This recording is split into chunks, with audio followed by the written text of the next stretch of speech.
going to go to break. Then we're going to come back to this discussion about the nomination of Judge Sonia Sotomayor to the Supreme Court.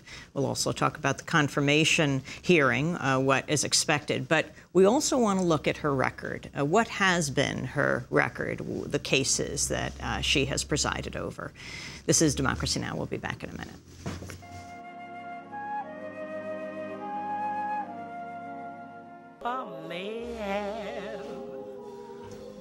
Billie Holiday, God Bless the Child. This is Democracy Now!, democracynow.org, the War and Peace Report. We're talking about the nomination of Judge Sonia Sotomayor to the Supreme Court. Confirmation hearings to follow. If confirmed, she will be the first Latina justice, the third woman on the Supreme Court.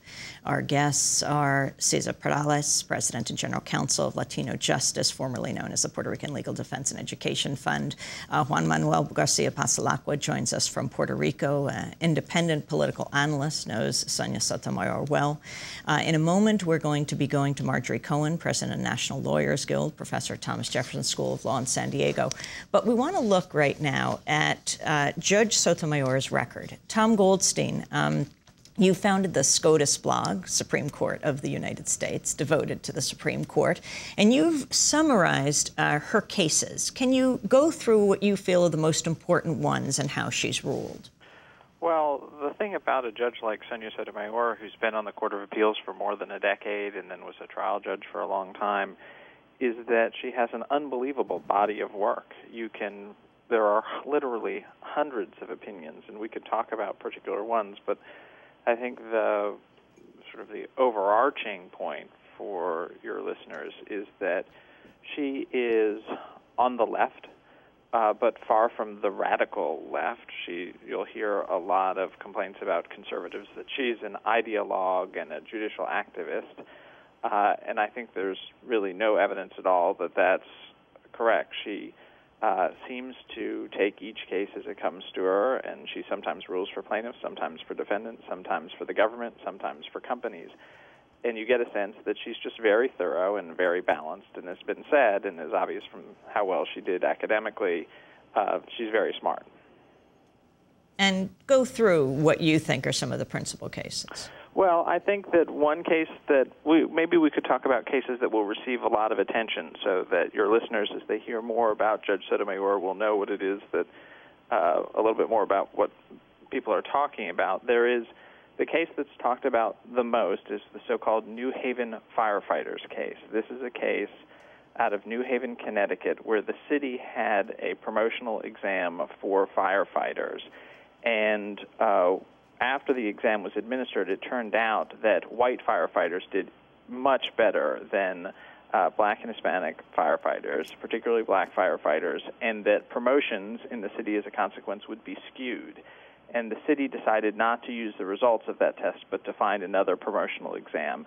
And Judge Sotomayor was part of a three-judge panel that said that the white firefighters didn't have a legal claim against New Haven.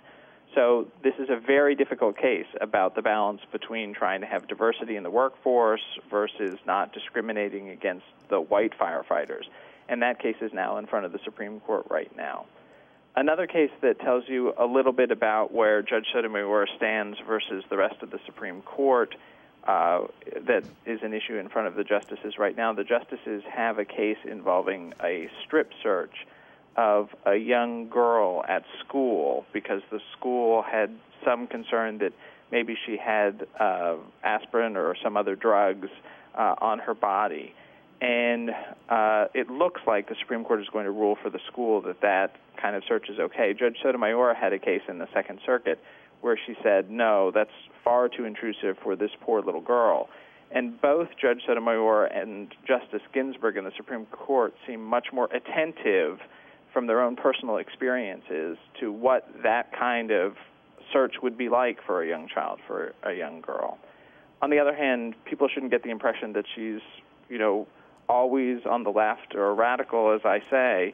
She had a case involving accidental mistakes by the police, where she said that those don't justify suppressing the results of a search by the police.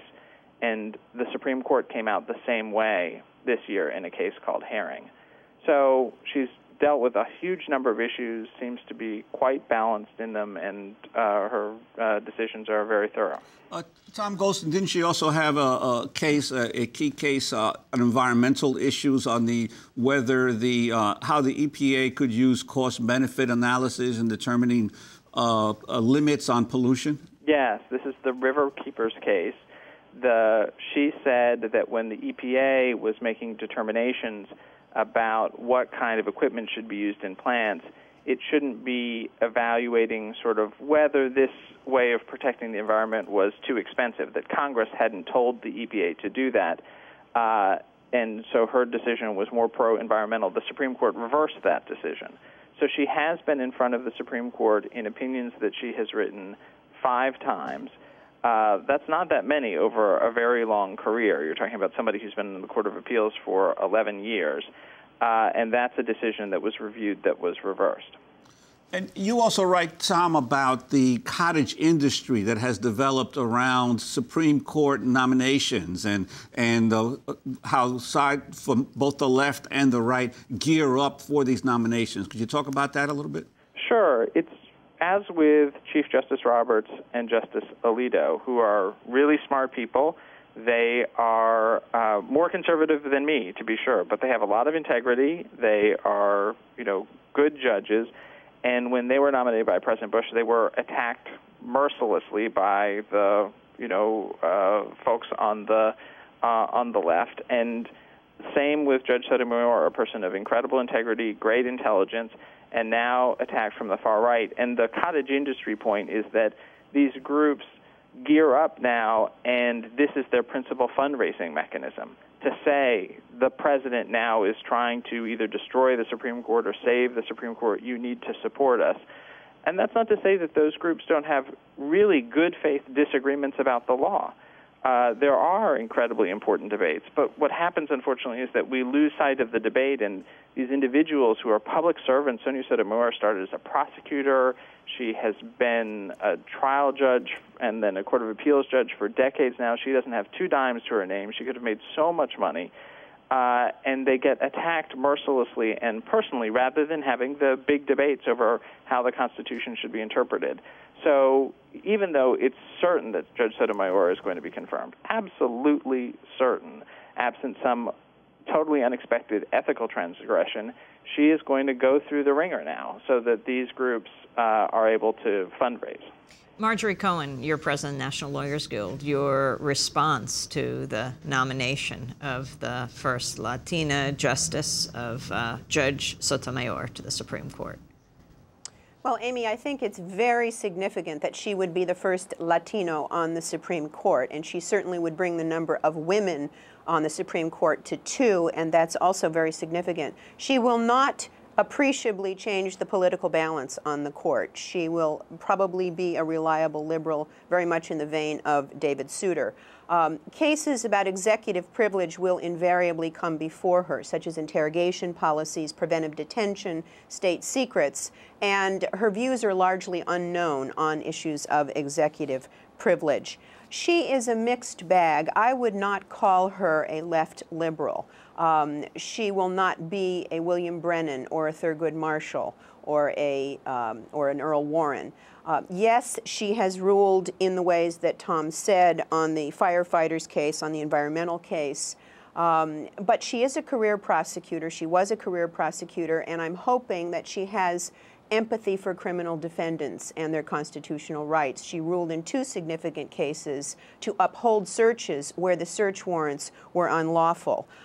She upheld the Bush global gag rule that made it harder for women to get abortions. She ruled against plaintiff correctional officers who were retaliated against for making complaints. And she also has a significant background as a corporate lawyer. She dissented in a 2-to-1 decision ruling against the families of victims of the TWA plane crash in New York. So I think she will be a mixed bag. She will probably be more on the liberal side, but I would not call her an unabashed liberal.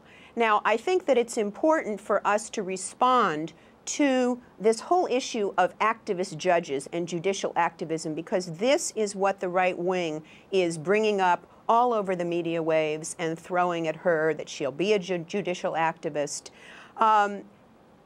All judges are judicial activists. I mean, the quintessential judicial activism was Bush v. Gore, where a conservative majority of the Supreme Court handed the election to George W. Bush. That was judicial activism. On the other hand, if it weren't for judicial activism, the civil rights movement would not have achieved the gains that it achieved.